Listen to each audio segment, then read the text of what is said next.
Gini, Pak Jokowi itu masih presiden kan? Waktu menuntut Nggak perlu saya jawab itu terus. Oke. Presiden itu dapat perlindungan.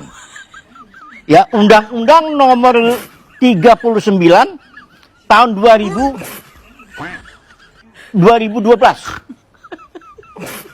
Presiden itu dilindungi negara.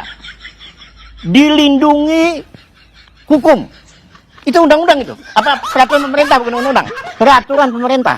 Siapapun yang menghantam presiden, yang menyelamatkan presiden itu bukan presiden sendiri. Ini di sini Relawan. bukan relawan, lembaga-lembaga hukum. Ini ngomong apa sih?